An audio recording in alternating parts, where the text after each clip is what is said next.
The mission in these conversations is to bring you wisdom through vulnerably discussing transformational life experiences and imparting the impactful techniques and life hacks that will connect you to your most powerful self during and after COVID-19.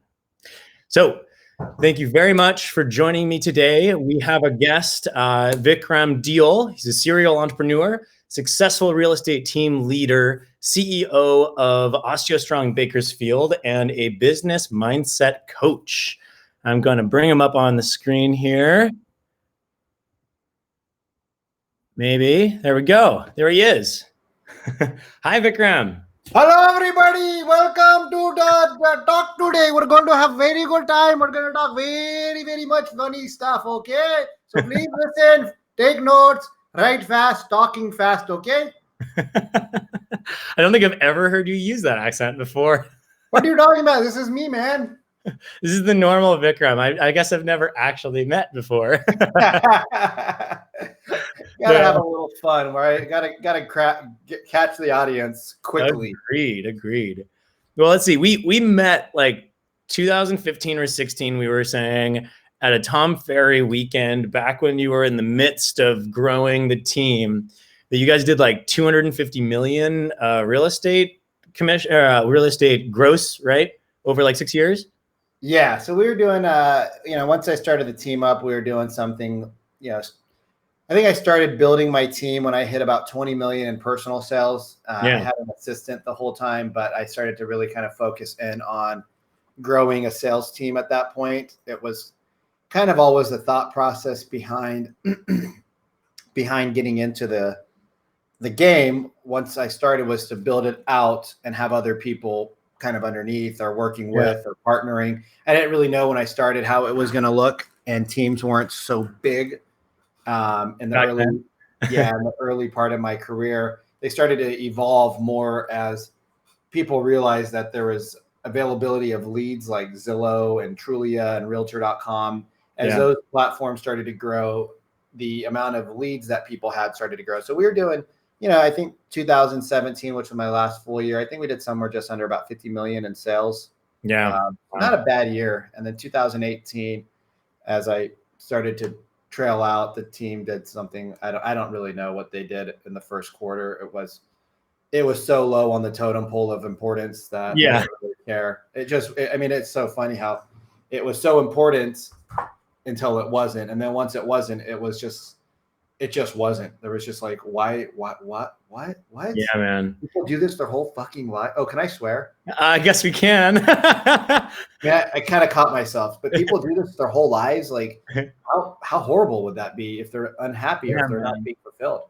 Yeah, and that's kind of why you're here on this conversation. I mean, I'm really interested in. You said you went from being broken, divorced to leading one of the nation's top real estate teams to being locked up. Like, what you got locked up for? What? And then realizing that money wasn't going to lead you to finding like your soul purpose. So you did this whole reshifting trajectory and changed everything. You ended up spending 15 months doing a ton of personal development stuff. You worked with Tony Robbins for a while. You were like traveling around and doing stuff with him. So I'm really curious, what brought you to this transformational shift in your life? And what was life like for you before? What made you realize that you needed to make this change? And now what is your life now? Oh, I almost pulled the cord out from my computer. Wow. Well, when you put it like that, I kind of want to hear what this guy's story is too. Right? Please. So I moved up to Seattle like 10 years ago, and I got married, and I thought life was going to be better when we were together. We didn't have the greatest relationship going in to the marriage. And I remember my uncle saying to me, if this isn't the right thing for you, son, we can end it now. And we'll just, you just get back to the hotel and we'll book you a plane and you'll be back in America. Got married in Canada. You'll be back in America before you know it. And we'll talk to the family and tell them that the wedding's off. And I just thought in my back of my head, whoa, this is crazy. I've seen this in the movie, but this doesn't really happen in real life. And I guess it really does. And I decided at that moment that in the Indian culture, they tie a turban on you. Mm-hmm. So my dad and my uncle are sitting there as the guy's tying a turban on my head. And it Like was in just preparation. right for the wedding preparation. Yeah. Right. So it's just a surreal moment to be there with that happening. So anyways, fast forward, get married, things don't get better. It's super abusive relationship. And for a while, I thought that's just how relationships were. Right. Mm. I wouldn't say that the models in my life have been the best. The closest models in me to me have been the best modelers of a relationship. Yeah. And it just, I just didn't know really how to do it. And unfortunately, at that point in my time, I didn't want to reach out to other people and ask them for advice due to the fact that I didn't want to hurt the people in my life, my immediate family. So I didn't want to ask other people relationship advice that I would look to as a successful relationship. And when you look at models, you might have a fitness coach, you might have a spiritual coach, you might have a business coach, you might have a mindset coach, you might have a therapist, you might have a nutritionist, right? You have all these different people who you can learn from. And we don't learn in school how to have successful relationships I don't like to use the word relationships because relationships are really a series of partnerships. Mm-hmm. And we don't get we never have any of those conversations about what they should look like. Totally. And so the relationship really wasn't a good formation of partners. And knowing what I know now, I would have not gone through with it. However, if I didn't go through it, I wouldn't have been who I was. So we had a super abusive relationship, not physically so much, but just, God, I almost wish it was a physically abusive relationship because at least you can get over that. The words really hurt. My love language is words of affirmation, like a 10, and then physical touch. Mm-hmm. And so you don't want the person who's scolding you and calling you a effing this and a loser and a wannabe and a this and a that. You don't really want the touch of that person. Mm-hmm. Mm-hmm. So you're getting negative affirmations and then you're getting no touch. So your love language is. And Totally. so eventually I broke and I started becoming abusive back. Yeah. Yeah. And I would say things and do things that were just not they were in the character at the time, but they're not in my life vision of my character. Yeah. And so ended up leaving that marriage. And when I left the marriage, and I don't want to make it seem like she was a bad person. She was just going through, I always say hurt people hurt people. Yeah, of course. And she was obviously there was something going on in her world that she needed to deal with. And there's a lot of things going on in my world which I needed to deal with. And that's why we were brought together so that we could hopefully see what we were not dealing with. So she could deal with her stuff, I could deal with my stuff, and then we can move on with life and be that, fulfilled person. And I don't want to come off and say, if life isn't perfect, you can't be happy or full of joy. So don't make it like there's no that. such thing as a life that is perfect. It's perfection. Yes, exactly. And so, even I have this round crystal ball, and it's not 100% circular. And then I got this other one, and if you could see it here in real life, if you rolled it, it's got so many crazy edges on it. Yeah. It looks round from a distance. So you guys are like, oh no, that looks totally, but it's not a perfectly round sphere because there is no such thing as a perfectly round sphere in nature. Yep.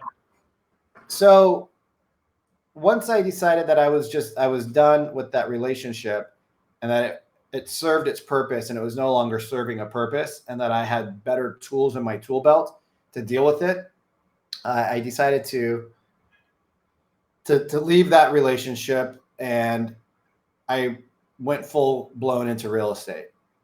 And quick question. Quick answer.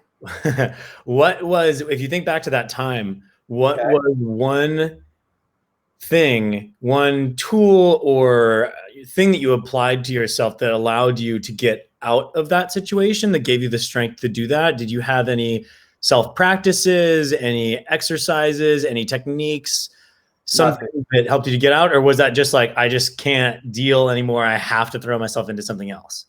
It was more of the latter. I decent, consistent workout schedule, wasn't really into meditation, a little bit of yoga here and there, not really very mindful at the time.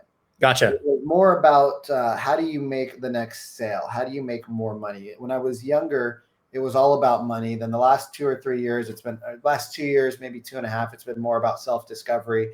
And now it's realizing that you can have both. Yeah. So my goal for this call and for all the calls is that I think your audience probably attracts a different clientele or a different person than what my audience would typically attract. Awesome. And what I would say is that you can have your spirituality, and you can have financial success. Oh, yeah. And you can have both, and you can have a freaking awesome family, and you can have amazing partnerships with thousands of people and multiple businesses and whatever you want. You can have it all. It just takes some work. It's not easy. And it also is going to take a little bit of effort and some planning. Yeah. If you do that, though, what's the difference between Jeff Bezos or Mark Zuckerberg running Facebook and Amazon and you running your little mom and pop shop? Well, they're just so strict on their time. If you have 4 minutes with Mark Zuckerberg and you're 2 minutes late, guess what? You have 2 minutes with Mark Zuckerberg, or you might have zero. You probably have zero. Yeah. Yeah. You might just get zero. If you're late, you might not get anything. And so are we live right now on Facebook? Yeah, we are. Oh, that's so cool. Awesome. Yeah, I can see a comment just pop up. Where are we at? Yeah. So you can have everything you want. You just have to be prepared for it. And one of my old coaches, and still a great friend and mentor of mine, says, spend 80% of your time planning and 20% of your time doing, instead of 20% of your time planning and 80% of your time redoing and redoing and redoing. I like this Liz Tracy person. Yeah. Yeah. Go Liz. Go Liz.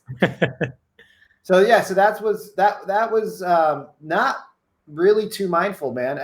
Her mom came to town, and I finally felt that if she tries to go berserko or crazy or say she's going to commit suicide or do one of the things that she had done to kind of control me to stay around, I felt like it wasn't my issue anymore, that her mom was there. They can get her dad down there. I didn't have to make any phone calls to anybody. I didn't have to do anything like that. I just couldn't come home. Like, my body just wouldn't let me drive to the house. Yeah. And I stayed in a hotel for a couple of days, and I went to the house, got some clothes when they were gone. They went shopping or something, went to go get some food. And I went to the house, grabbed a couple of clothes in a garbage bag, and I bounced. Yeah. I literally ended up leaving the house in a garbage bag. And I stayed in a house that I was selling for a client. That was a short sale. So they sold it furnished. They moved out. I stayed there for a month. I didn't have any pots and pans. I didn't have any dishwasher. I didn't have a clothes washer. So I just washed my clothes like I did when I was in India in the shower. Yeah, man. Just got a bar of soap, scrubbed them down, and I just wore things over and over again. And I was there for about a month and a quarter, and then the house closed, and then I moved into my buddy's room with my same garbage bag. I mean, that garbage bag was a hefty garbage bag. It carried a lot of weight. Good. Yeah, and then fast forward a couple of years, business was booming. We were all over Zillow, so well known in Bellevue and Seattle, and videos were crushing it. Just really had a good outreach. And I just wasn't happy. I didn't like living in Seattle. It wasn't my scene. It never was. It was, and then I was just kind of a D-bag, dude. I wasn't really a super nice guy. And I cheated on my girlfriend. I mean, I look back I was actually watching some videos on YouTube today, and I saw videos of her, and I was like, oh my God, I fought so hard to get her. And then when I got her, I just totally neglected her as a human. Like, not totally, but man, I could have done such a better job with her. And ended up one night going out with some people, and she went out with some people, and I had been a total asshole to her. So everything that happened to me was well-deserved. And she wasn't the only person I was a bad person to. But when you're making a buttload of money for what you were making the year before, and everybody knows you, and you get back into shape, and you're looking good, and you're feeling good, and the bank account's good, business was good, it just wasn't fulfilling, right? I wasn't getting to help people in the way that I wanted to, like this. Yeah. Having those real raw conversations. And I ended up she ended up making out with a guy one night. From what I heard, I don't really know if it was true or not. I never got to actually talk to her about it properly. I went to her house. It was 4:00 in the morning. I was so drunk that I don't even know how I was standing. Yeah. I mean, I've had less to drink and passed out before. And this night it was the adrenaline. I feel like it was my soul saying, you're not learning the easy way. So we're going to drag you through some shiz and you're going to learn the hard way. You like to learn the hard way? Okay. We gave it to you easy. We put you through a divorce. We put you through some shiz. Yeah. Now we're going to really give it to you. So I went to her house and I trashed it. Oh, yeah. Anything over $500 is a felony. I did like $10,000 in damage. Wow. Yeah, I bought her this brand new pair of Gucci shoes that were like $1,000. And I threw them down the hallway. And when they hit the ground, they broke. I kicked a door frame, like completely smashed a door frame in. I mean, broke some blind. I was mad. It was 4:00 in the morning and I was mad and I hated myself. Yeah. And hurt people. Yeah. So I hurt her. And the police came. And she was freaked out because I'm this 6-foot tall dude that's, I don't consider myself an athlete in the past or super strong. Yeah. Thank you, Michelle. Anything over $750 is a felony. There you go, people. Don't fuck shit up if it's over $750, or you will get a felony charge for domestic violence, which is horrible. Yeah. I mean, property damage is one thing, but when they slap it on domestic violence because you're with somebody that you're in a relationship with, oh my God, it just that label itself made me stop and think. And I said, oh my God, I might not have physically touched her, but it was so crazy, right? Yeah.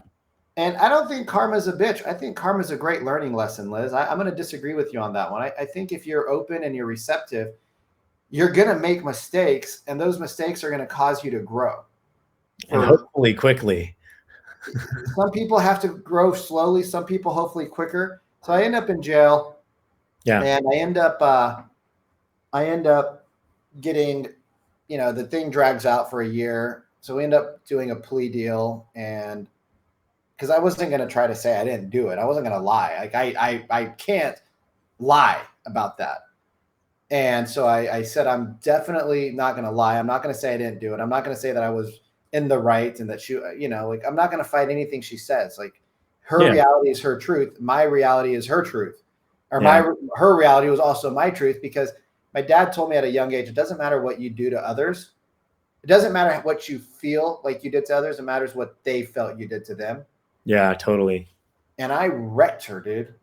I wrecked her. Like I'm sure I did a ton of emotional scarring to this young lady that I wish I could have done differently, but I wouldn't have learned these lessons. And maybe there was lessons. I'm a true believer that everything happens to everybody for the right reason at the right time. So there was something that she needed to learn from that experience. I don't know if she did or she didn't. I know that I learned a lot.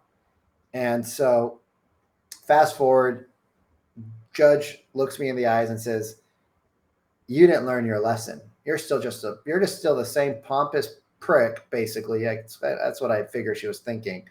That walked in here that thinks you're going to walk out with a slap on the hands and, a plea deal, but you're going to jail. Yeah. She said 30 days in jail. And the judge did? Yeah. And I didn't know what to say. Yeah. I did not know what to say. And I literally pooped myself. I mean, it was like, holy crap. Yeah, dude. I bet. From there, so when this whole thing started, let's say it started in July. Well, it took almost a full year before I actually got in front of a judge. Mm-hmm. So while you're there, you're on basically house arrest, because I live in the city that's really small, and she lived a block away from me. So I could actually see from her balcony. She could actually see into my windows. Oh, wow. So I closed all my blinds, and I never close my blinds, dude. I love fresh air and lights and windows open. I closed all my blinds for like a year. Yeah. I stopped walking around town. I went from 185 strong, healthy man down to 140.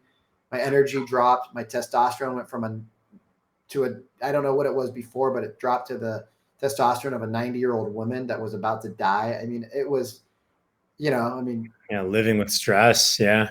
Yeah. What really sucks is I started dating a girl about, this is probably about a year after me and my ex broke up, or, were separated. I started dating this gal, and she's super cute. And we couldn't have a sexual relationship because I couldn't get it up because I didn't have any testosterone. So we got this hot chick that wants to have sex, and we broke up because of that. Because of my inability to perform caused me to have a lack of confidence, which it was just a whole spiral down.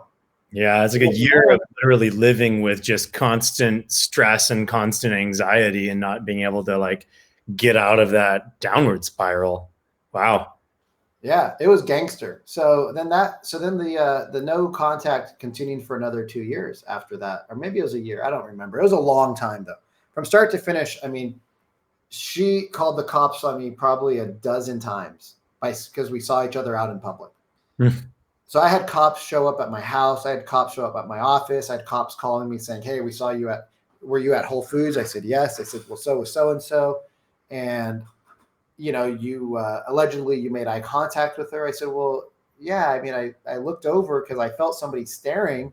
He felt the energy. And so I looked and it was her. I grabbed my stuff and I left as fast as I could." "Oh, you parked by her in the parking lot." I'm like, "No, I didn't." Like, "Well, yeah, you did." I said, "Well, I don't know what she drives. I don't stalk her. Like, I don't know that she drives a Mercedes now instead of a BMW because I don't."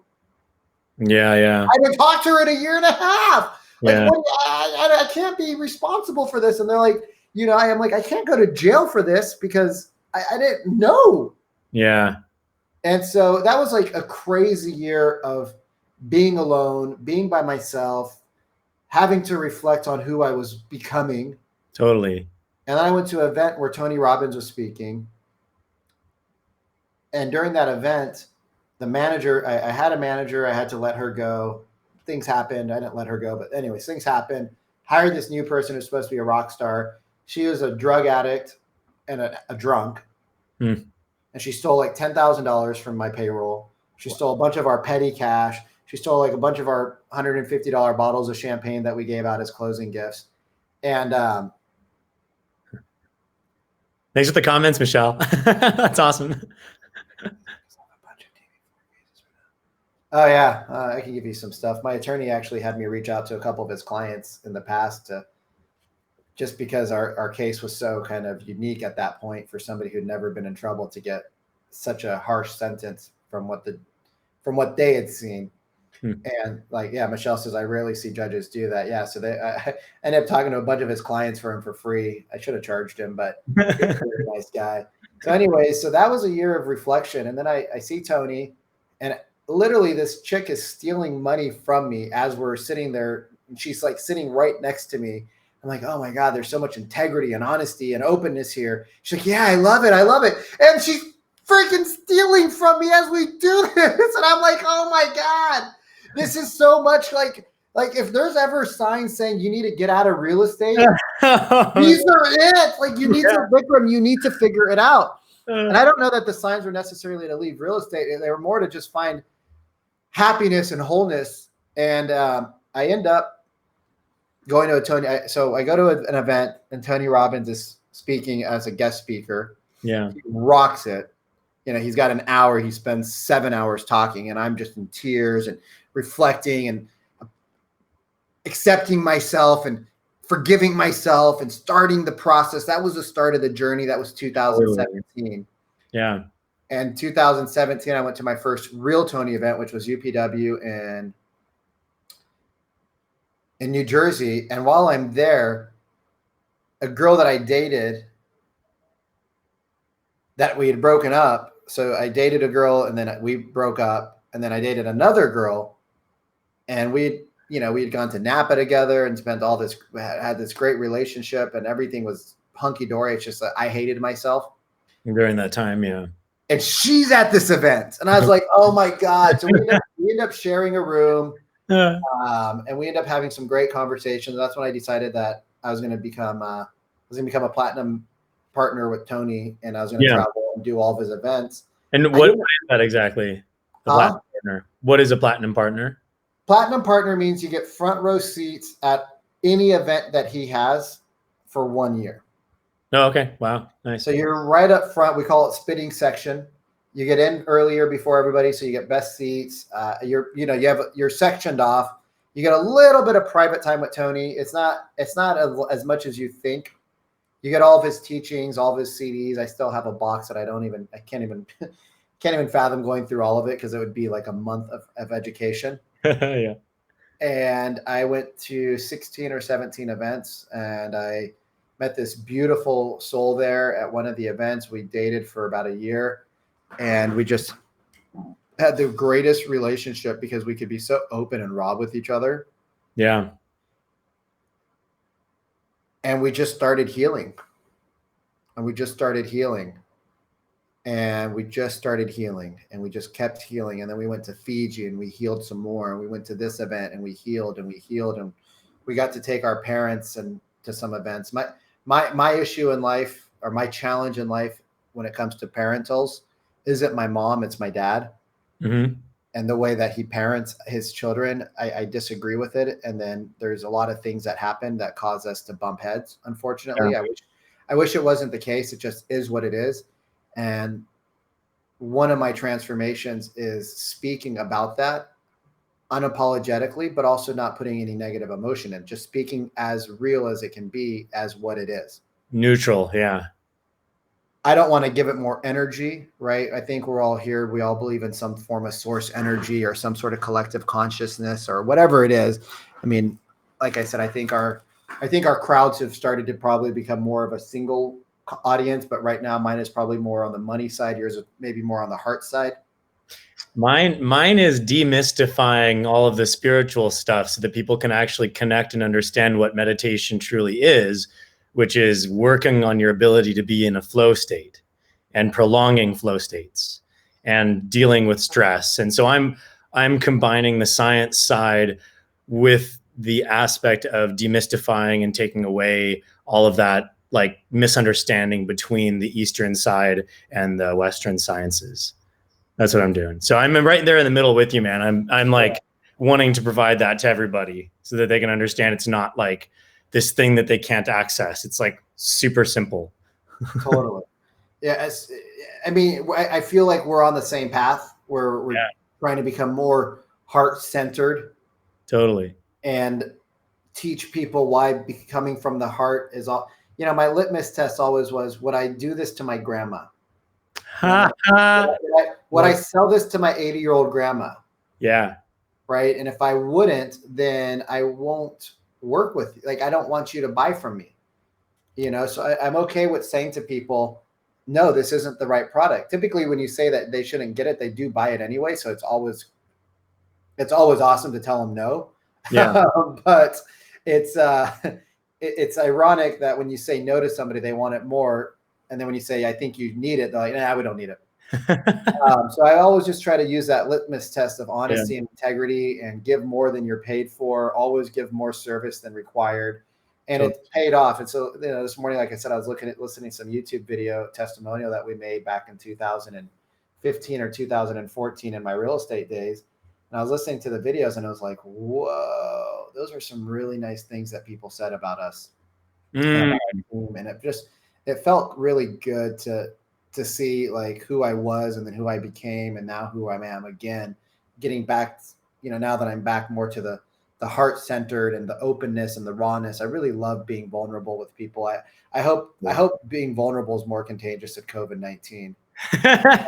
It is. It's like a yawn, man. It's way more contagious. Yeah. And I hope, like, unlike COVID-19, I hope vulnerability never goes away. And I hope we all get infected with it. And I hope we all share it and we all create antibodies to just be the most vulnerable people out there. Because if we can be vulnerable, I mean, it just breaks down the walls and the barriers. Yeah, baby. Totally. So anyway, so got arrested, and that's when the life changed. And that's when I decided that I was going to deep dive into spirituality. I started doing some master co-training classes, and he's a pranic healer. Started diving into sound baths, not me personally doing them, just exploring. Started getting into some crystals. I still don't know what half of them mean on my desk. I just like them, and they make. I got a bunch of them around here too. Yeah, I'm like, They can be whatever you want them to be. You charge them with whatever intention you want. Okay, well, I wish somebody would have said that to me. I like this one because totally. It's gold. Yeah. I love this one. It's so beautiful and it's like clear and it's like so super beautiful. And I just think I used to always say as a kid, everything I touch turns to gold. Dude, yeah. Like I have that Midas touch and I can just make anybody open up and I can make everybody happy and I can make anything a success. That was always my belief and it still is. And then I know that this one's I just like this one because I don't know, man. So I just got into all these different things and modalities, meditation, yoga, really started to focus more on the fitness. So I did this thing called the project last year and it's 75 hours with 4 Navy SEAL, a CIA, all these badasses, right? Like these people that have been through crazy scenarios. And then the leader of it is a dude named Bedros who started Fit Body Boot Camp. And I didn't make it through the full 75 hours. I actually was voted out. I was the first person voted out by the team because I said, you weren't pushing as hard as we know you can. You were the weakest link, or is it something to do with like them seeing how much effort you're putting in? I don't know that it was, I mean, I think it's the weakest link. I also think there was a little bit more. I don't know that it was the weakest link per se, as much as they don't feel that I gave it as much as I could. They felt like I was holding 10% back every time. Got it. Okay. And I would agree with them on that. In some regards, I know I was. In other regards, I don't think I was. But remember why we have mentors and coaches and we do video scripting and practicing and we do this is so that you can go back and listen to what you said or did or didn't say or didn't do. Yeah. And I know that there was moments where I didn't. And then I know there was moments where I feel like I gave everything in the tank, but I was trying to stand tall because of these people that were my guides that I didn't want to let down. Mm-hmm.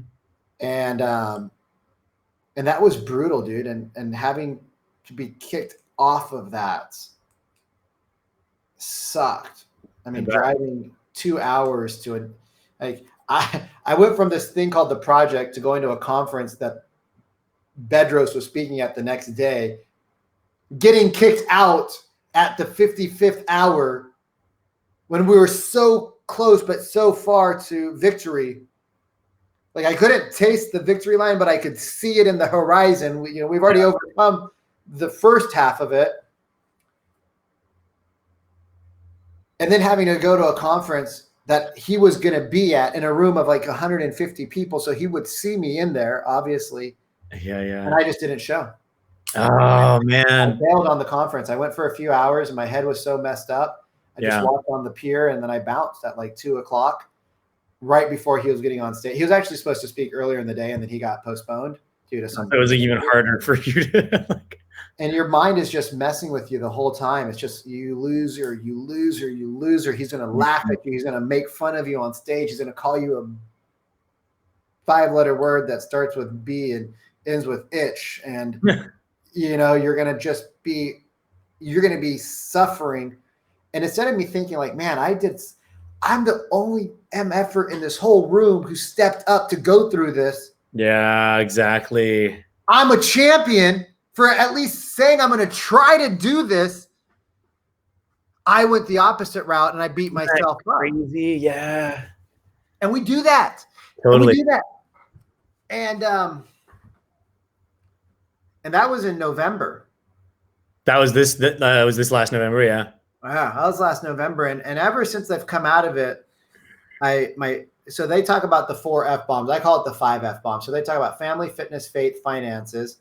And then I throw the 5th one of fun. Mm-hmm, mm-hmm. Right. I think that's an important one. That's a very important one. Yeah. I mean, doing this podcast, it's just so much fun with you or whatever, this live feed. It's just it's just natural. Like we're just chilling, rapping. I feel like I'm on a Zoom call now because we've done so many Zoom calls. I don't even feel like, oh, there's people typing. Oh, that's cool. Everything now. And so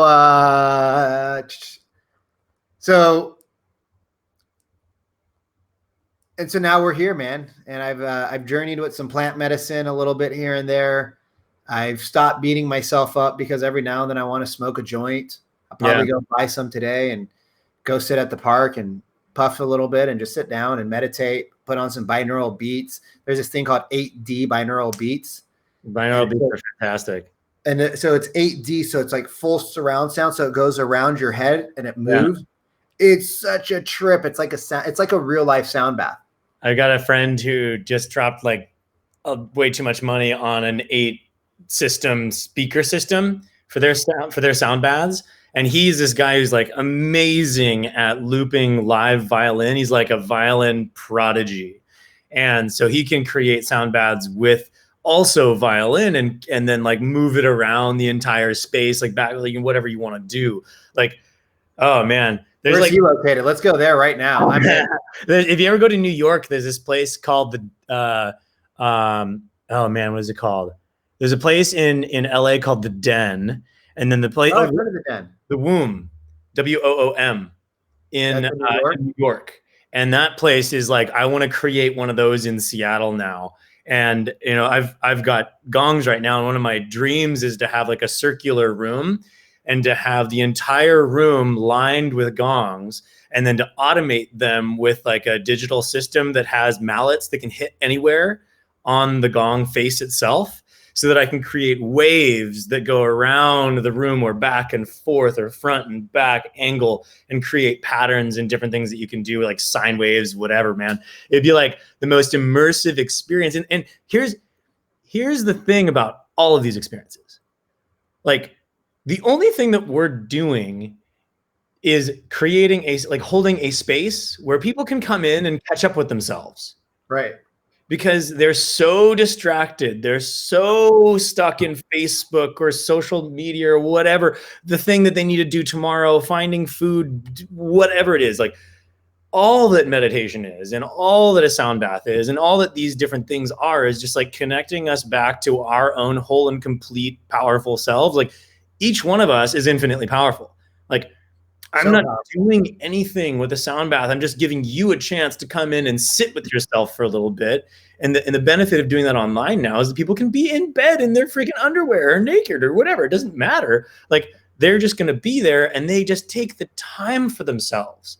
Right. We're so used to being everything for everyone and trying to be whatever it is that everybody else wants us to be, or society wants us to be, or says we should be.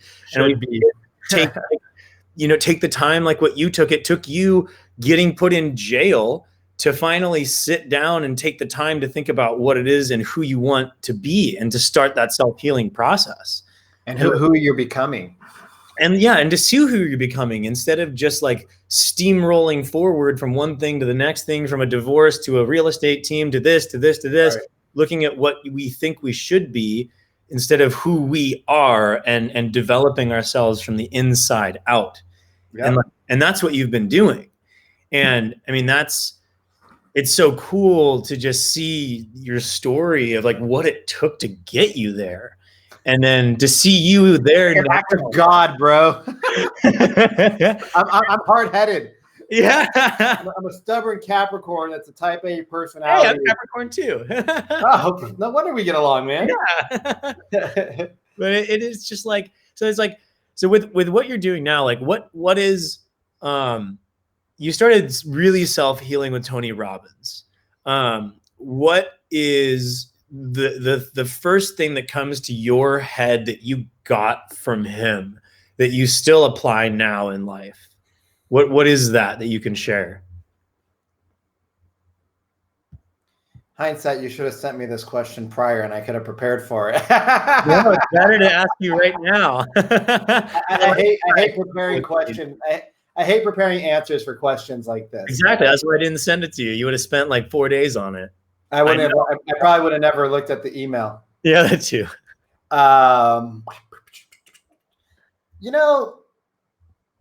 I guess the thing that I learned from Tony, one of the things that I learned from Tony that's jumping out at me right now at this moment, and there's a lot of things. So my truth right now feels like what I learned from Tony is just that the community that I built within the eco structure. So he created the space, but then the people inside the space create the environment of that space. And as I started sharing with people this story, they were like, okay, big deal. I'm like, well, it is a big deal. It's like domestic violence. Like, okay, well, even if you beat the shit out of her every day of your life, big deal. I'm like, what is wrong with you? And this is like women saying it. Like, these are like feminine women saying it. These aren't like masculine. These are like, so what? Yeah. What would change now? I'm like, well, I would feel bad. Like, would you feel worse? I was like, I don't know. Because you seem pretty shitty on yourself right now. So would you feel any worse? And I'm like, I don't know. Maybe. Like, okay, well, maybe you would. But at some point you have to say, that was me then, this is me now. Mm-hmm. And what I learned from Tony is that watching the hundreds of interventions and talking to him and being in a hot tub with him and, you know, doing a cold plunge in his house with him and just being around like all the, side note, I bought a freezer like a month ago. I don't have space for that. I did. I'll get rid of my TV and everything for health things. Like, totally. If you look around my room, I got, so basically all the stuff for my office right over there in my living room. What do you have? A sauna, a one-person sauna. I got a Nano V here, which helps with cellular production and getting rid of antioxidants. So it helps heal the cells. Nano, on a molecular level. Yeah.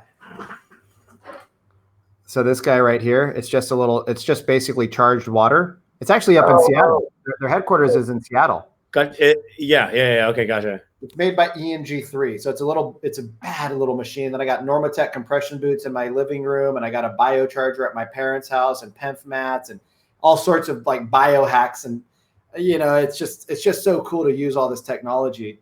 Yeah. But you know, what you learn about yourself and what you learn about others is that so many people have been through your struggle, and it's not their defining moment unless they make it their defining moment. You can be somebody who has a criminal record, and you can be somebody who has a divorce, and you can be somebody who's had failures in life, and you can still be a great human, and you can still have an amazing soul, and you can still live a full life and have children and a wife and a loving partner and all these amazing businesses that turn around and help people if you want them, if that's what you choose. Or you can make that your defining moment, and you can say, I wasn't wrong and I didn't do anything wrong, and I should have never been punished like this. And you can be the victim, or you can be the victim. And everybody has bad things that happen to them in their life. I mean, none of these people here on this call have had a perfect life. None of them will have a perfect life, and people are going to get hurt. I mean, look at where we're at right now. We're in COVID, right? People are freaking out about everything. I mean, it's the stupidest shit. We're quarantining the safe to keep the sick at home. So we're punishing the people that have been doing the right thing their whole life, or for a good portion of their life, by staying healthy, eating nutritious food, exercising, not being overweight, not getting type 2 diabetes, controlling their environment, controlling their input so they can have a positive output. We're punishing them because of the handful of people. And don't get me wrong, everybody. I don't want to come across as an arrogant a-hole. I'm just very matter of fact, and I'm not like a big sugarcoater. So don't think that I don't care and I'm not concerned about it. It's just that we quarantined the whole population instead of the population that was the most susceptible to getting injured. And the fear, you know, like Adriana's putting in the chat, the fear that people have to go outside is absurd. People won't go outside and walk in the park, but they're going to go to the grocery store and touch an avocado and an apple and a pear. And I'm glad I'm on the carnivore diet. Your food is being spit on and coughed on and hacked on and touched by people who are contagious. And now people are, instead of looking at people as people, we look at people as a disease. Well, here's another way of looking at it too, right? Instead of looking at it as a punishment, you can also look at it as a blessing, because we all get time now to actually spend more time working on ourselves. Right. And those of us that are stuck at home get to spend a lot of time looking at who we are and looking at how we react to things and look at how we deal with social, physical isolation. Like, dude, I live by myself. I don't have anybody else living with me. I've been practically by myself for like how many weeks? 6 weeks now. And it's taken the application of a lot of additional things to get me to go from that first week where I stayed up until like 4 freaking a.m. watching, I don't know how many stupid freaking TV shows, binge watching anime, and like waking up the next day at like 8 o'clock being like, I have a headache. I feel like I have a hangover. I haven't had alcohol this entire year, but I still feel like I have a hangover. Right. It's like taking that time to be like, God, what am I doing with myself? I need to start like getting back into the person that I want to be. And then really digging deep and really trying to apply Tiger King. I refuse to ever watch the Tiger King. I've heard I watched 2 episodes. I will Sucks. never waste my time on that. And not to be not to being said, like I wasted my time watching other shows. I got out of that loop when the Tiger King became a thing, and I'm just not gonna do it. You know, I don't know if Irene's a family member of yours. Mom, yeah. Mom. Right. And I agree with you, Irene. We need to protect the elderly. Look at the cost, though, of protecting a small amount of people. The overall economic costs, the moral and the emotional costs of protecting that group of people. I'm not saying that social distancing didn't work, and I'm not saying that what happened didn't need to happen, because I don't have the facts. I'm just saying the aftermath of what happened. You know, a tsunami happens and then there's an aftermath. And right now we're in we have businesses that are never going to open. I believe that the aftermath of the shutdown will be far greater than what actually happened with COVID.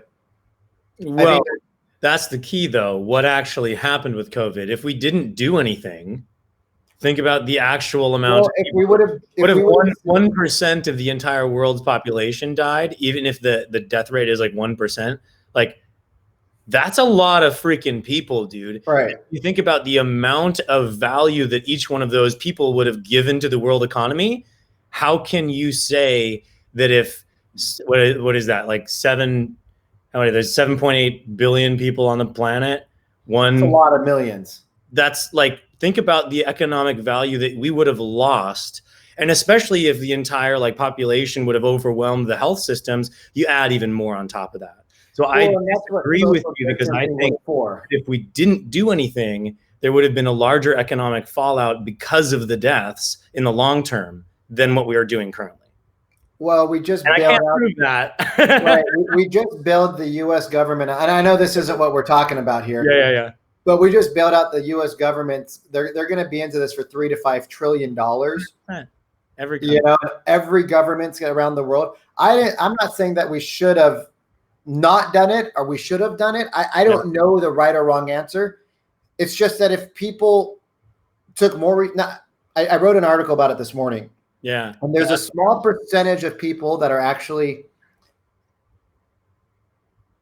genetically prone to having issues. Most of the disease out there, stuff like that, yeah, most of the disease out there is environmental.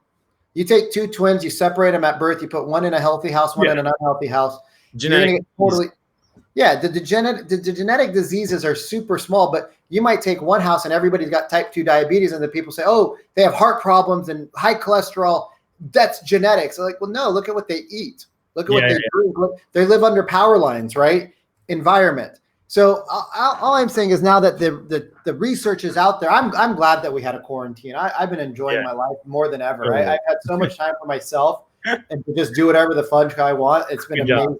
I'm just saying that as we move into a new world order, right? Like how I got arrested and I was forced to stay in a certain space and do certain things for a certain amount of time. I had to come out of that stronger.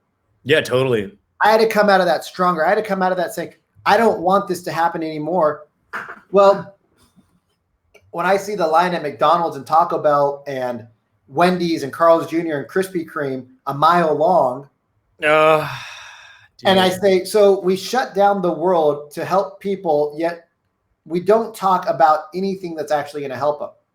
We don't talk about their 5 F's: fitness, family, faith, fun, finances. What happens if this happens again in 5 years? Which is going to happen more and more frequently now that we have so many people on the planet, for sure. So do we keep shutting down our economy every time there's at some point, do we just say, at some point, does the world say, you know what, people are going to die and we can't keep going through this roller coaster of ups and downs, right? So people got to start mentally getting prepared, physically getting prepared, financially getting prepared. I'm not worried about COVID. I wish I got it so I could get the antibodies so I could go on with my life. I'm totally good with it. It doesn't, yeah. Right.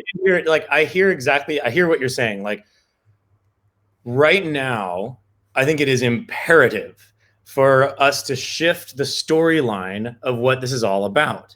Right. To shift it from COVID and quarantine and social distance and isolation to how can we focus on what's important to make it so that we all are stronger in the future, so that there are less people susceptible, so that every single one of us do have better habits in our lives. Like, how can we be healthier? How can we eat better? How can we take away the stress? Like, we have, with this whole thing going on right now, dude, there's more stress than has ever been going on.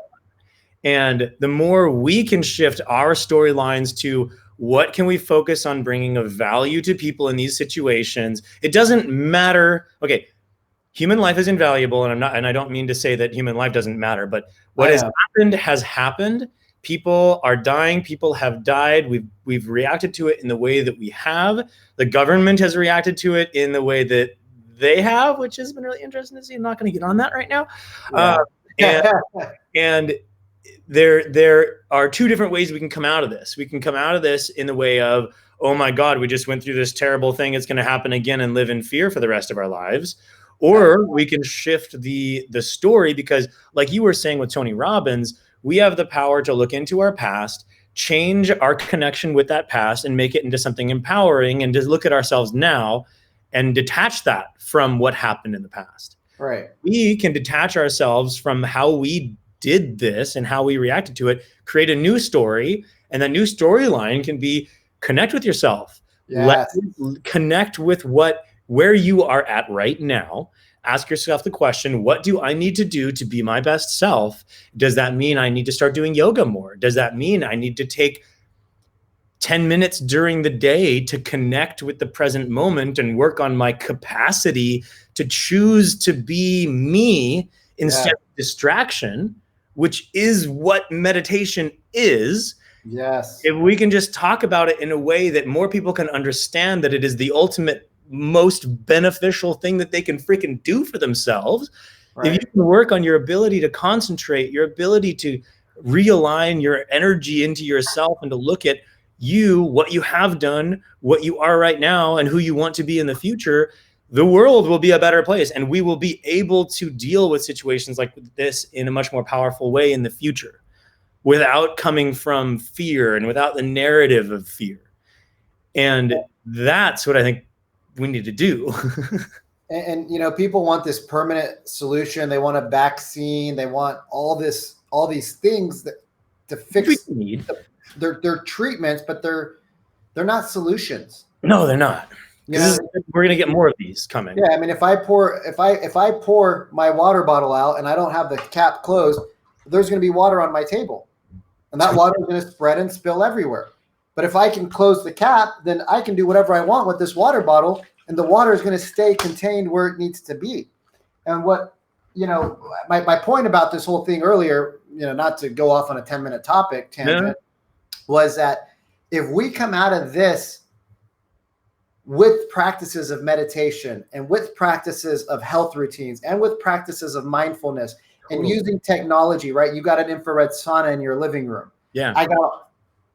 And now I'm inspired to get rid of my freaking TV and put a freaking, like, there's the sauna, there's my TV, there's enough space right there to get rid of that and put a freezer there. I mean, why the heck not? I don't need a giant. Well, you can keep your TV until June, because all freezers that are anything of a decent size to build. All bought right now? Yeah, I'm on back order until June or July. That's funny. And so mine's gonna go on my balcony. But you know, if you take I talk to my friends and I'm like, hey, do cold therapy. So take a shower and do 15 seconds cold, 30 seconds hot, 15 cold, 30 hot, 15 cold. One, you're going to use a lot less water. Your showers are going to be a lot more efficient. And two, you're going to get the benefit of hot and cold therapy. Bam, bam, bam, bam, bam, bam, bam. Guess what? not a single, like maybe 5% of them are willing to do it. I don't want to be uncomfortable. I have one thing to add to that. So not only do the hot and cold together, but also sometimes take just a hot shower, and also sometimes just take a cold shower and let your body naturally heat up from that cold state. Because that right there is what gives you the most benefit, is when you do take every once in a while time to do just the cold, get out, go move your body, do some exercise, and warm yourself back up physically so that your body knows how to recover from that. That's you can warm yourself up just by breath, bro. You know that. Wim Hof breathing, right? I mean, that's how I got to sit in a cold. I mean, I'm not bragging. I'm just sharing with you guys that everything's possible. Totally. And in the middle of winter, it was 40 degrees outside. The pool was probably in the mid 40s. I did 10 minutes in there, and I could have gone forever if I really wanted to, because I just learned how to control the breath, and I learned that I can heat or cool my body instantly. Go to Wim Hof in Poland. On the second to last day, you do 10 minutes in a -2-degree flowing river. Sweet. It's cold. It's awesome. I got back in January.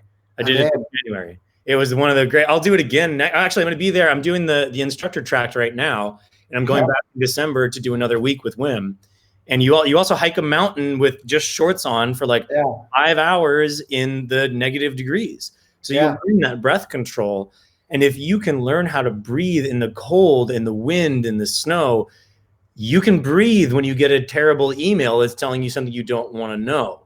You can breathe when you're in an emotional situation with a relative or a friend or a partner. Like it is not just something to go do for the sake of doing it. It is something you do for the sake of building that capacity to be in a mental state of flow during a inherent stressful situation. And when you do it in the cold, you're choosing to do that. So you have the ability, it is not like an external stressor that's uncontrollable. It's an external stressor that you're choosing. So you can, if you start like doing that, you can like turn it hot again. Like it's okay.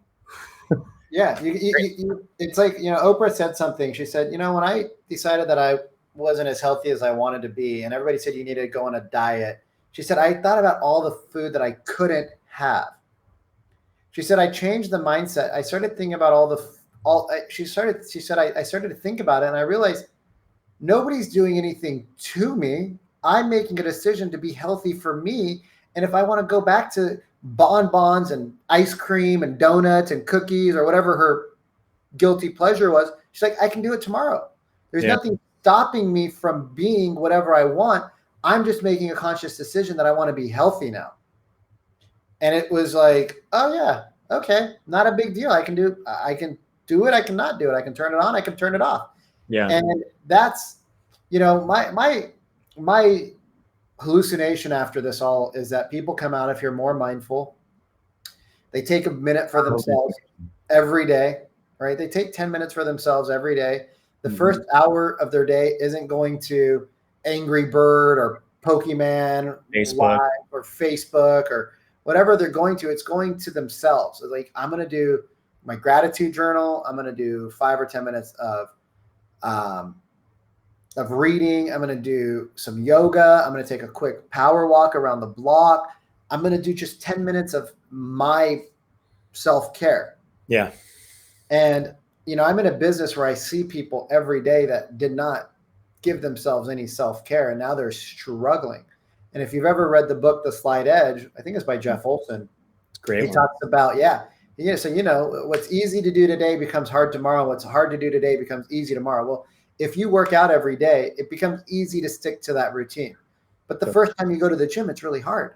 If you start cooking nutritious meals, it takes more effort. You got to go to the grocery store and buy things and cook things and prep things and clean things and put things away when you're done versus going to McDonald's or Taco Bell, which is like on every corner. It's easy to go to Taco Bell, but when you're 60 years old and you have immune compromised body, it's really hard in this climate that we're in. And I've been trying to preach and teach to my member base, take care of your body, lose the weight, start to walk. I know it hurts. It's not going to get any better if you don't use it. Either use it or lose it. And Some of them have lost 20, 30, 40 pounds in the last 6, 7 months. And I bet you they're so happy because they feel better. Mm-hmm. And others have not lost anything. And that, that's their thing. It's up to, that you do you, boo. I just hope that a portion of the population, which I know is happening, comes out of this and they want to know more about the yoga practices and the mindfulness. They want to know more about what is this plant medicine you're talking about, right? Like, how does that help? Like, how does that help connect your conscious to your subconscious to your conscious, right? Connect everybody. Huh? Connect everybody. Connect you to source. Connect you to nature. Connect you to the fact that each and every one of us are the same anyways. Yesterday I was walking and I was just picking up snails and just putting them back into the dirt, right? Yeah. Because I have all this free time to make sure that nature stays natural. Yeah. So I'm just picking up the snails that most people step on and kill, and I'm guilty of it. I'm in the rush in the morning. I don't look at the ground. I step on a snail. I just killed a living creature. All you vegans killing snails, you're murderers. Kidding. I went on evening late night walks, and 2 of the late night walks I was on, I was like walking. This is so.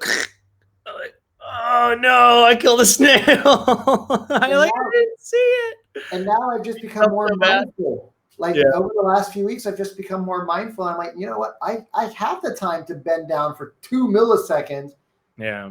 And pick up that snail and put him on the grass and let him or her whatever. I don't know if snails have sexes. I think snails are they don't have sexes, do they? I don't know how they work. I think they work with themselves.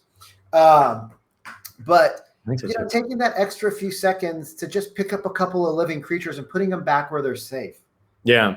It mind boggles me that you're like, damn, dude, holy crap. How crazy have we been in the past where nothing that we did, or not nothing, but we're just so busy. Even conscious people are so. And so, as we come out of this, for me, it's been such a great break in the world. I'm just so I don't want to go back to the way that things used to. Hashtag great pause. Oh my God, it's been so great, dude. Like, I'm just so relaxed. I still wake up when I still go to sleep at like 9:30. I still wake up 4:30 every day. I still have my normal routine. It's just what I like. That's what I'm permission yesterday to start going to bed earlier. You did? Yeah. I'm a morning person, and I've found that my schedule has shifted to the evening, and I just stay up too late, not really doing anything of too importance. Yeah. And so I wrote in my journal, I was like, I give you permission to go to bed early. I give you permission to wake up early. I give you permission to just turn it all off in the evening, because it's anyways, it's a powerful exercise doing stuff like that. And I've been starting to use that, and I appreciate what you said, and I've been starting to use that myself in my podcasts and in my things, and that I say is that you might not have given yourself permission to do these things, but I'll give you the permission. You don't need my permission. Yeah. Sometimes though, you need somebody to say, go do what's good for you. Yeah. I'll be that voice. I'll be the person that stands up in a group and says, hey, this is socially unjust. Yeah. Let's change this stuff. Yeah. Sorry, parents out there. I swear a lot. It's a sign of my intelligence. The more you swear, the smarter you are. It's not because I have a lack of vocabulary. I'm very intelligent. Vikram, I saw this question by Adriana, and it says, what do you both think the future holds? Mean in terms of how we're going to interact with each other after this? How can we shift to a more positive way of thinking towards a different outcome?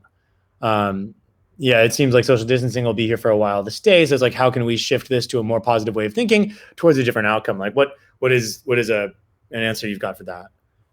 So what's present for me right now, when I hear that question, and thanks for asking it, I think that's a super, super important question, Adriana. What's present for me right now is that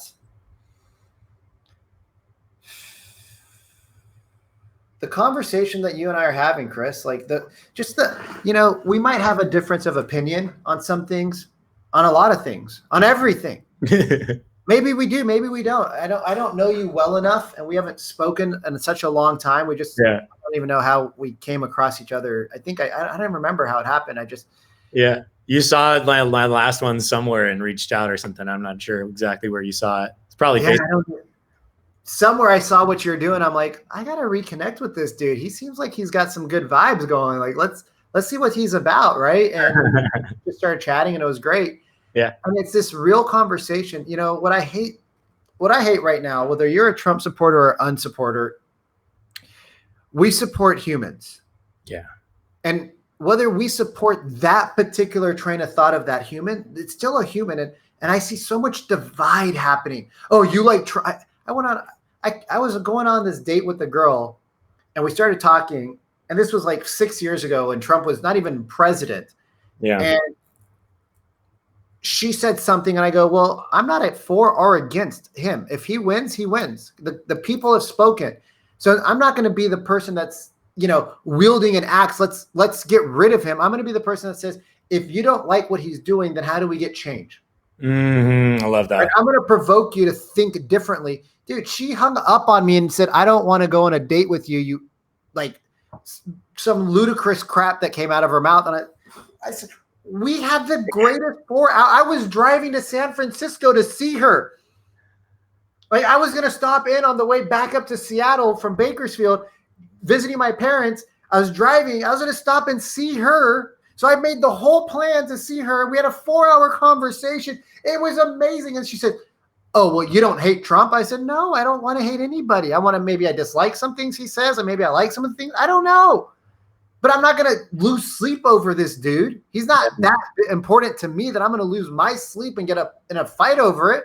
She goes, well, you don't hate him, so I don't support you, so I can't support this, so we can't even hang out. What? So how do we come out of this better? One is we reframe it. We reframe what's happening not as a negative, but as a positive.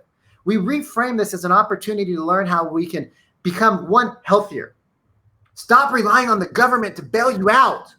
Become self-sufficient. Get on the internet and read about alternative ways to take care of yourself. Go outside. My friends see me the other day. They're like, man, you are so tan. I'm like, no, I'm dark. I get black in the summer. They're like, you just like we saw you like 3 days ago. And then now today you're like a whole new color. I see outside as much as I can get outside. I'm outside. I'm in the sun, glasses off, shirts off, short little shorts on. I do my workouts there. I do my yoga in the sun. I'm sweating. I'm drinking gallons of water. I don't care. Right? People look at me like I'm crazy because I'm doing weird yoga breath moves on the grass in the apartment complex. Yoga breath moves are the greatest. I don't care what they have to say. If you want to be a part, and the funny thing is, half the people that watch you doing it want to join, but they just need permission. I'm like, come join me. They're like, no, we're okay. Like, come on, it'll be fun. No. People are not bad. People are not diseases. This COVID thing is going to come. It's going to go. Something else is going to come. It's going to go. Remember that we've been through plagues. We've been through natural disasters. We've been through Hiroshimas. We've been through world wars. We've been through terrorist attacks. We've been through bad times. My mentor says this: good times make weak men. Weak men make bad times. Yeah. Bad times make strong men. Strong men make good times. Good times create weak men. And you can rephrase men, women, and people, but that's just how I learned it and memorized it. Yeah. And the way we reframe this conversation is that this is a benefit for us. Look at the pictures of New Delhi and look at the pictures of big cities in China and look at the pictures of cities like LA and look at the smog last year versus this year. Dude, yeah. Look at the animals and the plants that are living a real life now. And they're getting, it gives me goosebumps to think about Yosemite and all the deer and the bear. And somebody told me that there was 2 bears that were baby cubs that were born in a space where they normally don't breed because there's so many people there. And the rangers found 2 bears. Yeah. Oh my God. How great is this pause? It's not an end of the world situation. We do it every year. Like turn off everything every year, turn off the industry, turn off all this stuff, and let the earth have a break every year for a little while. That would be cool. Well, I mean, I see you got your That's aura ring, not right? usable, I don't think, but just saying. Well, think about this. Silent meditation retreats. Yeah. Right? People go to get away from all of this. And now we have an opportunity. You know, it's so funny. This is so funny. I don't have enough time to do X, Y, Z. Pause. Stop. When do we get to go back to doing all the things we hated to do? Yeah. Like where is the X? Like, stop that. This is the time to learn how to become more mindful. This is the time to learn about alternative healthcare practices. This is the time to lose that 30 pounds you need to lose. This is the time that you get rid of the type 2 diabetes. This is the time you learn to cook healthier, nutritious food. Food isn't there for pleasure, people. My dog doesn't eat food for pleasure. He eats it because he needs to eat. Now, if you give him It's for both. If you give your dog the chicken, he's going to be super excited. But how much pleasure does he derive? Because you give him a piece of chicken, he's not satisfied. I could feed my dog steak and he will never stop eating.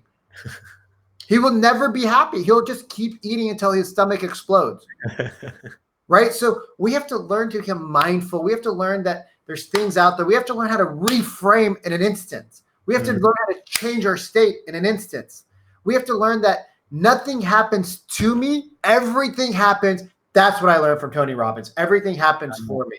Everything happens for me. Everything happens for me. What is happening right now that's for you that you need to focus on the good and not the bad? What right now? So here, I'm going to leave you with 3 questions. Yeah. I don't know how much time we have, so I want to make sure I get these questions out. Yeah, I think that'll probably be a good one. Then I have one last question for you. Okay. You can find me on Pornhub.com under actors. No, I'm kidding, everybody. Don't hang up. Don't go nowhere. 3 questions that I've been asking my tribe. Yeah. What's your sole purpose? And that might not come easily to you. That might take weeks of meditation. It might change, and that's okay. Just let it out and flow. Feel, what do you feel is present in you right now? Just let it out. What's your sole purpose? Ask that every day. What are your drivers? What are you passionate about? What do you love doing? Can you make your sole purpose and your drivers combine? Mm-hmm. You know, I would assume some things that you're driven about right now are your sound and your music that you're creating and how that creates a different environment. Does that align with your sole purpose? Cool. Awesome. Continue to do it. Maybe your sole purpose and your drivers don't align. So your sole purpose creates an income. The income then lets you go buy a Ferrari. I like nice cars. Fast cars. I'm like, that's not in my driver. Yeah. I love fast cars, dude. I love the sound. I've loved them since a kid. I will always love them. I will have a stable of cars. You might have a stable of horses. I'll have the gongs. I'll have a sound room for sure. Like, I'll have a space in my house for all of this cool stuff. I'll probably call your buddy up and do an 8D setup. Maybe by then it'll be a 10D setup. And it'll just be infinite. It'll be one full speaker that goes around the whole thing so that it's infinite. Oh, dude, that is okay. And then the third question, oh man, my head's just, I'm already visualizing like this space. I've thought about this stuff a lot. No, I can tell. And the third question, and for those of you who are really listening, the thing that I said is vision. What's your vision? And I said, I can envision this right now. Like, I actually stopped to close my eyes and I'm like, oh my God, what's your driving? Like, what's your sole purpose? What are your drivers? What are you passionate about? What's your vision of your life in 3 to 5 years? Yeah. Write those out, right? And people are like, oh, I was talking to a buddy yesterday for like an hour and he says, I just don't feel aligned with life right now. And I said, what's up? Talk to me, bro. Like, what's going on? He's like, well, my vision in December was private jets, $1 billion income, $1 billion lifestyle, right? Wife is at home, not working, living like whatever, buying Louis Vuitton. And it was all material. And he's like, it doesn't excite me. Yeah. I said, well, what if you could take half that money and donate it to a charity? He's like, oh, dude, like what charity? And you could just voice ramped up, excitement ramped up. I said, so you can still have the cars. You can still have the private jet. There's nothing wrong with that. You can have it all. Like the universe wants you to have everything. So my 3 questions that I've been asking, and I've been asking it to myself: what drives me? What's my sole purpose? And what's my vision? And that's helped guide me in a lot of ways where normally I would keep my mouth shut. Like we're having some issues within our corporation at a franchise level. And people are scared to say their opinion because they're scared of the aftermath or getting a lack of support for corporate. I said, you know what? I'm going to post what I feel. And if they hate me and they think that I'm a scumbag and they want to buy me out or close me down, so be it. But I'm not going to be scared to speak the truth anymore because of what could happen. Yeah. And I'm just going to be raw and real and vulnerable. Yeah, man. And that's it, man. I think those 3 questions are super powerful, and that can help reframe this. I love it. And just don't worry about people. People are people. If you're going to get sick, do the things up front. Put the prep in right now so that if you do we're all going to be exposed to this at some point. Exactly. Yeah. But when you're exposed to it, you're going to produce antibodies and not an immune response that's negative. And then go share those antibodies and give blood and help somebody else. Do the work now, just like we're doing the work with meditation and breath work.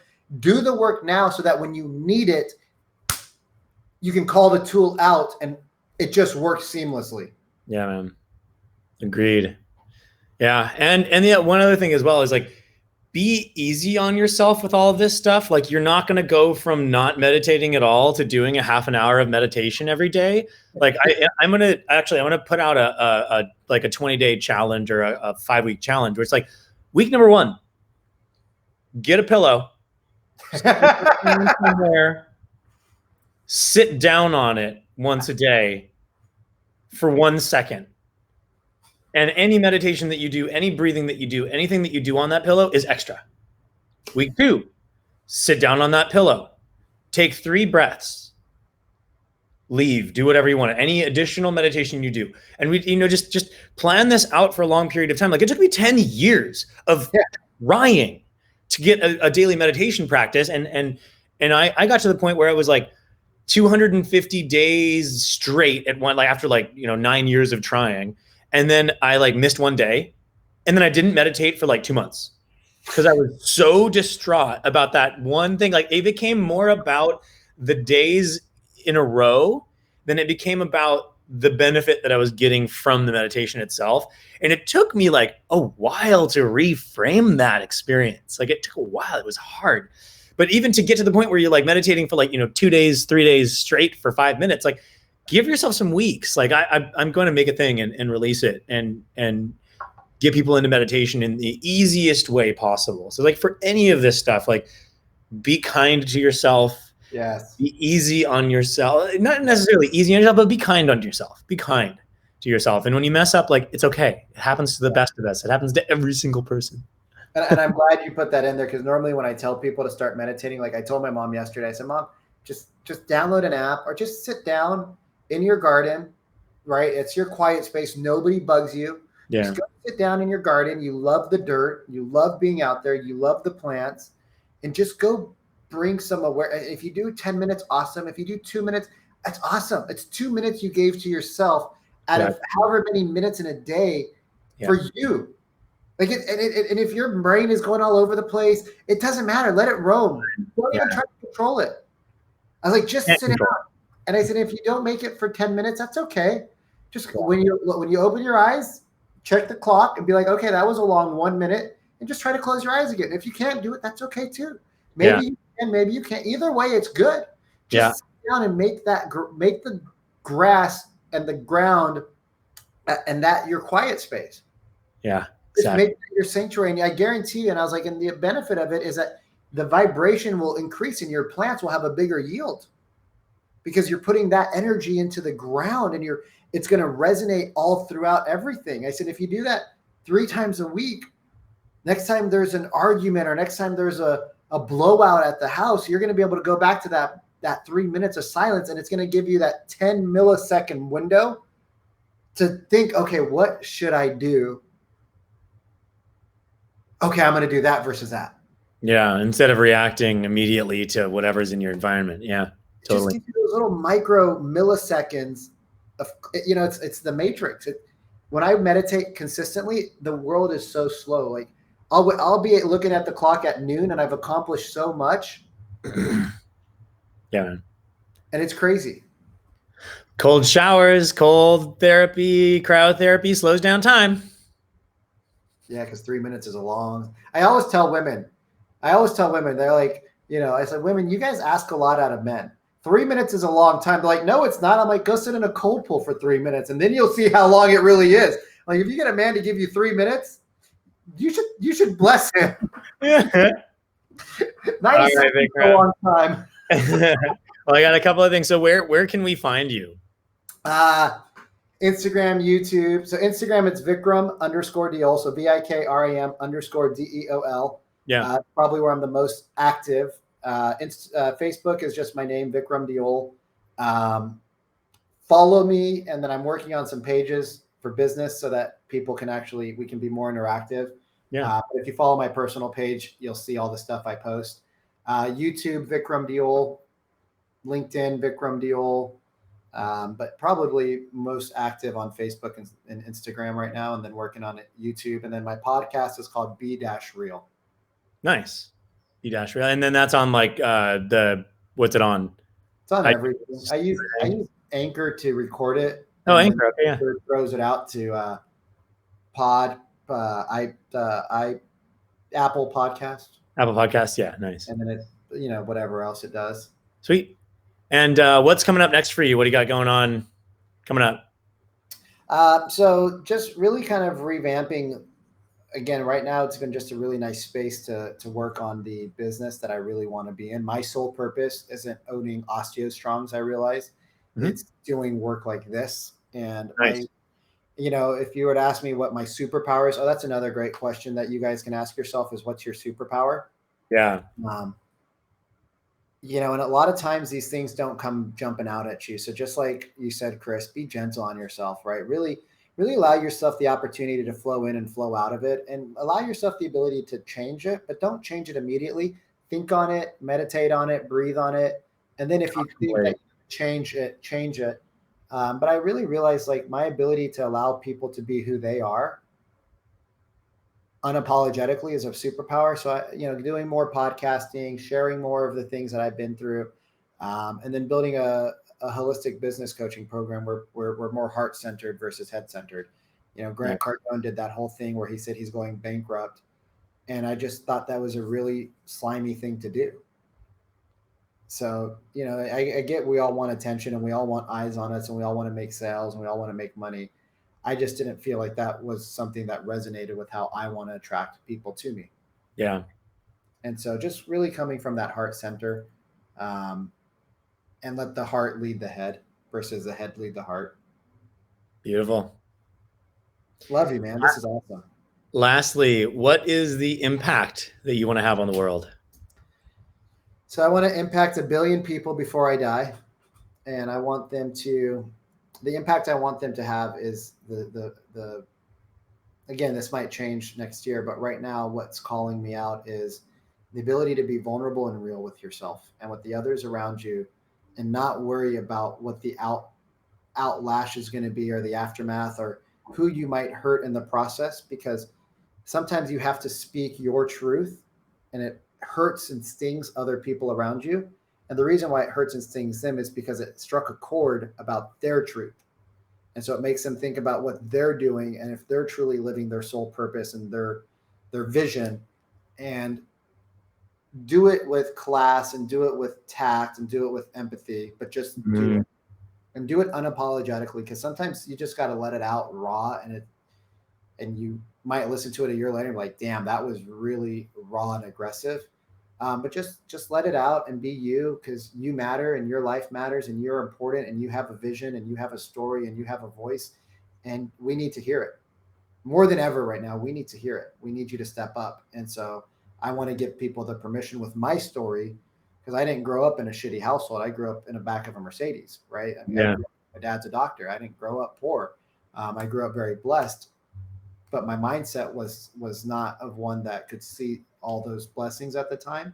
and it's still a work in progress. And so I want to give people the permission to be vulnerable with themselves and be gentle on themselves, like you so articulately said multiple times throughout this, and just build this tribe of 1 billion people that are all leading from the heart more than with the head. I mean, it's going to be times where you got to pull the head out of your heart, and you got to drive because you need the head. But there's more often than not, if you lead with your heart, you're going to create beautiful spaces, and you're going to have exactly the life that you want. Beautiful. I love it, man. Happy to be in the tribe with you and looking forward to seeing you hit that 1 billion people mark. Yeah, man. 2 billion would be great. What was that? I said 2 billion would be great. Fuck it. If we're going to do Grant Cardone style, 10x at 10 billion. Yeah. In a few more years, we'll need to, well, that'll be about right. Yeah, we're headed up there pretty quickly at the, well, I don't know. We'll see what happens after all these coronas and things. I'm going to start doing Modelo's. All right, man. Well, thank you so much for being on today, Vikram, and for donating almost an hour and a half of your time with us. It's been absolutely a blessing to have you on here. Looking forward to seeing much more of the heart-centered vulnerability and mindfulness coming out of this, and the reframing of everything. And thank you, Michelle and Andrea and Adam and who else? Liz is on here almost the entire time. You guys have been with us for so long. My dad, Frank, and Irene, my mom. And yeah, thank you everybody for being on, for listening and bearing with us and your amazing comments.